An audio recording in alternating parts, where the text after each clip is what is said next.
welcome back, everyone. Hope you had nice holidays, and we will get started now with Consensus Layer Call 148. The agenda here is in the chat. It's issue 1218 on the PM repo. And yeah, I think the main thing today is to discuss DevNet 5 with Pectra. There's like a few things to touch on there, and then a few other things after that. So let's go ahead and get started. So first up, yeah, DevNet 5. We had gotten, I think, the specs mostly together before the holidays. People have been working on them since then, so thank you for that. And yeah, just to close out the specs, I wanted to ask if there are any open questions here. I don't know, Harry, I see you're here. Are there any DevNet things to touch on before we dive into the specifics? Yeah, so there's just this one open PR. I've listed it in the chat, but otherwise, I think there's nothing on the DevNet side of things. We have a specific Hive instance, and I guess updates since the last ACD. There have been execution spec test release as well as consensus spec test releases. So those both are pinned in the spec sheet. And we have a Hive instance now that runs the execution spec tests, and most clients are doing quite well. I think Nethermind also just commented earlier today that they've already updated and addressed some of the failures. So the next round of Hive should pick that up. Besides this, we're also doing the execution spec test inside Asserta. And I think Philip's found a few things that he's just clarifying with the testing team, and we'll bring it up probably soon in chat. Okay, great. Right. So yeah, this was one open thing that Perry linked here, 4077. I think we got a little carried away with our versioning. And so this PR basically just rolls back a V2 endpoint to a V1 with the blob sidecars, sort of RPC set of endpoints. Pretty straightforward change. Looks like a number of people have already approved it. Anyone here opposed to this change? I don't think there's much to oppose. Otherwise, we can go ahead and merge this in after the call and get that into DevNet 5. Let's see.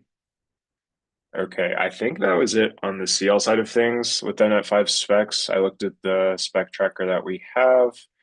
There was one more EL specific thing just because it was open. I figured we could talk about it now. It's this PR. Let's see, this is 9144 to the EIP's repo, an update to 2935 system contract. Does anyone have any more context here? Maybe like client, this is your PR.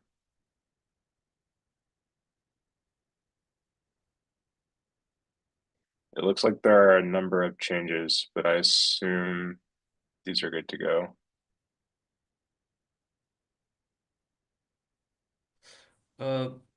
From what I understand, this has already been released on DevNet 5, like optimistically released on DevNet 5. But yeah, the update, like the PR itself needs some work, but it should be merged at some point. Okay, great. Can we merge in the next few days, just so everything's ready for DevNet 5? Well, you have to ask Matt, but apart from that, yeah. Okay. Okay, well, I can follow up with him. So cool. And then in terms of specs, was there anything else anyone had or wanted to discuss?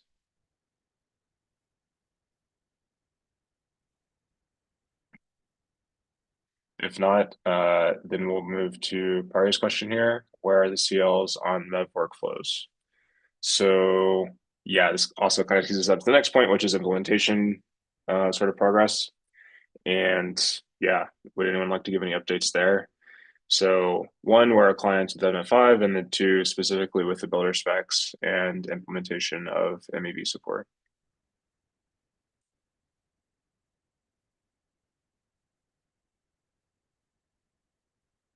Our clients mostly ready with MF5. So for Lighthouse, we're mostly ready with DevNet 5. We've got like a couple small things to fix, but Lighthouse is like working with itself on test nets. And the builder spec is a work in progress for us though. Okay. I think Prism has been passing DevNet 5 kurtosis, but it's on a DevNet 5 branch. That's not ideal. We want to run on the latest, basically the main branch. And then, yeah, like Porter said, we have a PR that is out already. That once it's merged, you can run on latest develop. Besides that, we have a pending builder PR that will start putting more focus on that will review and merge in the next, hopefully in the next few days. So besides that, we want to be ready for the builder path as well. On the Cool. Teco side, we are DevNet 5 ready on master. We don't have yet support for SSD builder flow, but the builder flow should be fine as well, but we will double check on that. So good to go. So for Loadstar, we are also good to go, I think. The only thing we need to do is now revert the V2 regresp endpoints, I guess, because we would start querying those after Electra. So, and also we support the builder flow and SSC as well. Great. Let's see. Yeah, For Grandina team, the update is that likely everything is ready except the SSD builder flow. So we are quite similar to the other teams. okay. And then let's see. I think Nimbus. I'm not sure if anyone's here. But in any case, yeah, good to hear that there's been good progress on DevNet 5. I will call out this other comment Justin Chocolate put in the chat, Beta 0 specs release today. So keep an eye out for that. But yeah, it sounds like things are moving along pretty well. So if there's nothing else to add there, yeah, I think the next item. I think on the CL side, they're mostly good because they're passing kurtosis tests as well as CL spec tests. Would be great to hear from the ELs if they're around because I think most of the high failures still need to be addressed, as well as like client's point about the 7702 transaction pool, if we want to have that in DevNet 5 or not. But both of those are clearly EL topics. Right. Any ELs want to speak to that? I suppose we want to have the 7702 transaction pool sorted before mainnet. So that kind of implies it's time to do it now.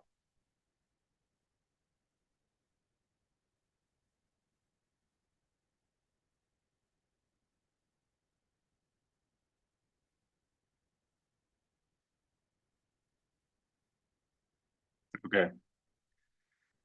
Possibly no ELs on the call who want to speak up. So in that case, we could check in on next ACD and get a better sense of timelines unless someone wants to do something else. But it seems like that's kind of where we're at. Oh yeah, there's a testing call on Monday. So yeah, I mean, yeah, we'll keep checking in, I think, every touch point we have. Yeah, by AC2 would be great. Okay, there's some stuff in the chat here. Okay. I mean, yeah, sounds like everyone's busy and trying to get this as soon as possible. So hopefully in the next week or two, we can have done at 5. Then from there, I do think it's helpful to talk about timing for testnets for Pectra and then mainnet. Sort of just like a sketch of one possibility here is, if we have DevNet 5, let me just pull up the calendar, the next week or two, that kind of tees us up to start doing testnets in February. If we have no issues and can move quickly, I think it's possible to do Sapoli and Haleshi in February. Then from there, that kind of tees us up for mainnet in March. Anyone feel good or bad about that timeline?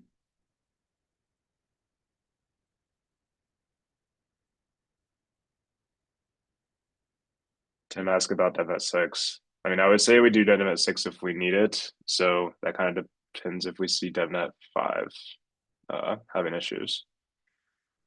So optimistically, there are no issues and we can kind of move forward, like I said. Otherwise, yeah, we'll have to squeeze in DevNet 6 somewhere.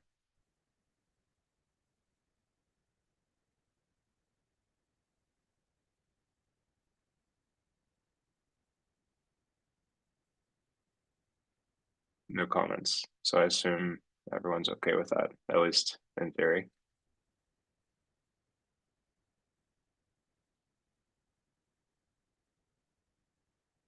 Okay.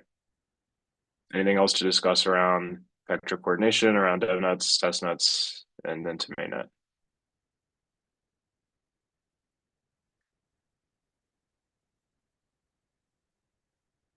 Okay, Tim has a good question here. What do we think about testnet ordering? Would someone prefer Sepolia Haleshki versus the other sequence?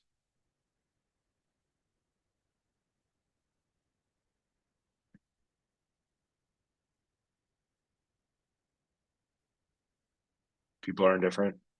I would suggest doing Sepolia just because it's less chaotic, and then Haleshki. Yeah, there's another comment here with Justin saying the same thing. One thing is if we do Sepolia, that's kind of like a stable app facing testnet. And I think some people have been asking about testing things like 7702 as soon as they can. So that would be nice. There's a question about ephemera here, part of the official deploy schedule. Yeah, I'm not as close to operating ephemera. Is anyone here closer to that who can speak to that?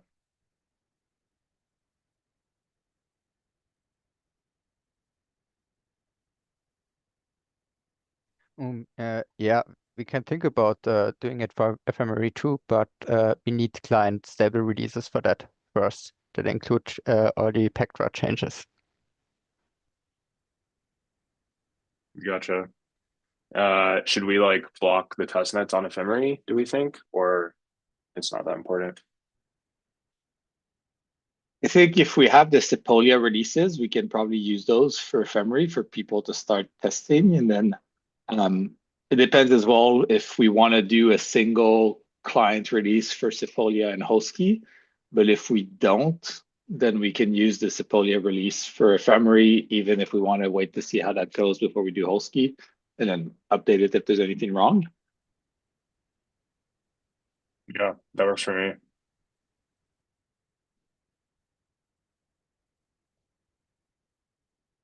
Which, by the way, I do think that's a good point. Like, if we can cut releases for Haleshki and Sepolia at the same time, that will help us pipeline quite a bit and move faster. So something to keep on everyone's radar.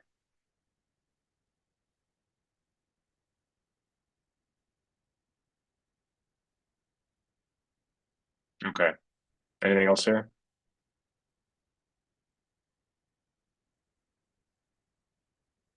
There's a question about higher validator counts on the devnets. Yeah, Perry suggesting devnet 6 with higher validators. Yeah, I think I can just bump the validator count for DevNet 5. And for 6, we can discuss having something with a lot more validators and potentially just doing it as a shadow fork or something. So there's also some state to play with. Yeah. Would you want to do that before Sepolia, or you'd be okay doing them at the same time? I think same time's probably okay as well. But Okay. I just focus for now on DevNet 5 being out the door. And if that's done, then everything else can happen in parallel. Yeah, for sure.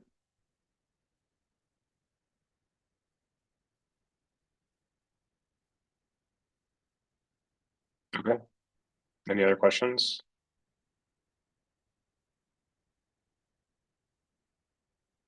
If not, we can move to the next item here. There was a last call for adding IPv6 support into the ENR.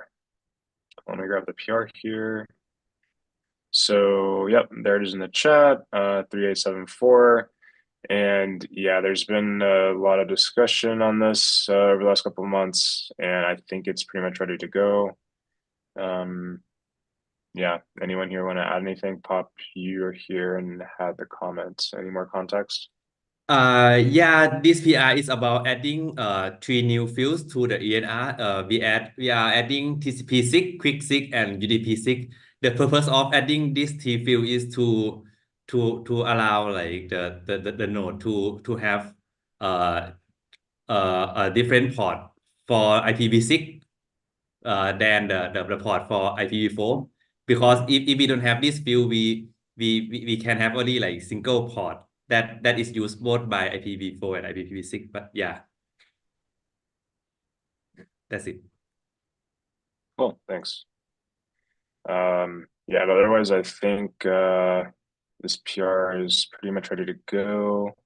So yeah, Pop, I mean, I guess you'd like to merge this soon. Yeah, if there is no objection, I think we can merge like this soon. Okay.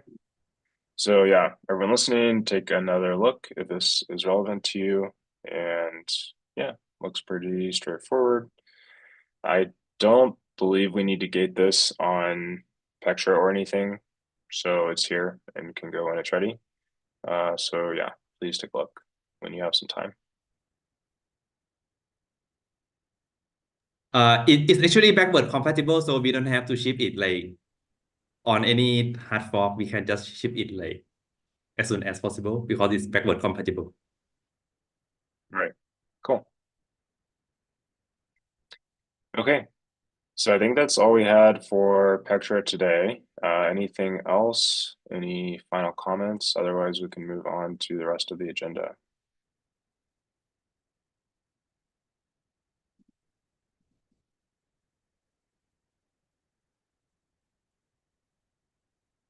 Okay. So next up then, we have items under PureDOS, scaling the blobs. And there wasn't anything in particular. I just wanted to ask if there are any updates. I know that there's been some work on PureDOS DevNets kind of in parallel with Pectra. People have been pretty heads down on Pectra over the last, say, a couple weeks. So there might not be anything to report, but I figured I would ask. I think there was a breakout earlier this week, but I couldn't make it.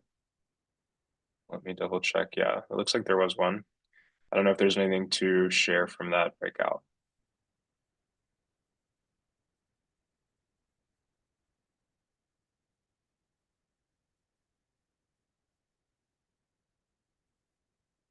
Okay, I think people have really been focusing on Pectra, which is good.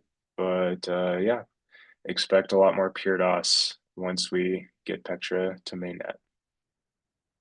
So next up then, there is a reminder here to review this document on hardware requirements. Let's see, is Kev on the call? He put this here. I don't see him.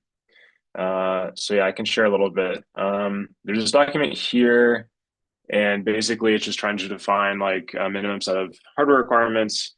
This is really helpful for all kinds of things, both like communicating to people who want to interact with Ethereum, say as a validator. Also, when designing the protocol and thinking about different parameters or different designs, what makes sense and what would not be okay. So this document's here. A number of people have been working on it over the past, say, month or two. Yeah, super cool to see. Everyone, please take a look. And I think the concrete ask is if you have any feedback on this document, to send that to Kev. Otherwise, yeah, I think that's all we need to say for now on that.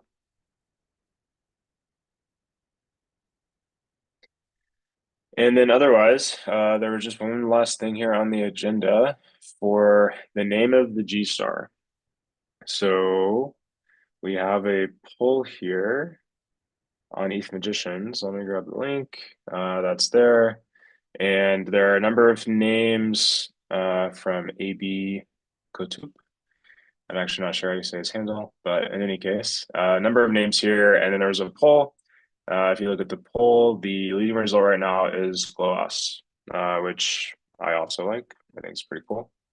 So yeah, Oh wait, Kev is back. Yeah, let's jump back there then. Kev, do you have anything to add?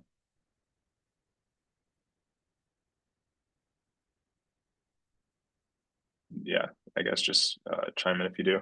But otherwise, yeah. So we have Amsterdam, the G Star, GLOASS is the leading candidate. And yeah, don't really want to open up a huge bike sharing convo, but unless someone is super strongly opposed, let's move ahead with GLOASS for the name. And then we have a great portmanteau here, Glamsterdam.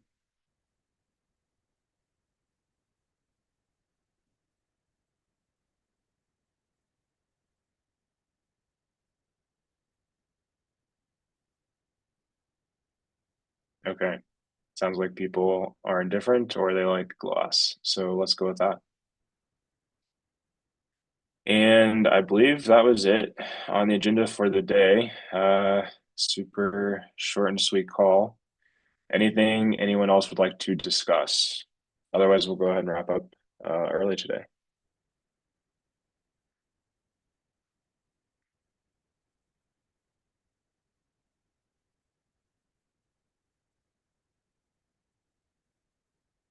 Okay, if not, let's go ahead and resolve these few open questions for the DevNet 5 specs. Implementations, yeah, keep, polishing the things you have. And yeah, we'll get to DevNet 5 as soon as we can. And with that, I think we'll go ahead and close. So thanks, everyone, and I'll see you around.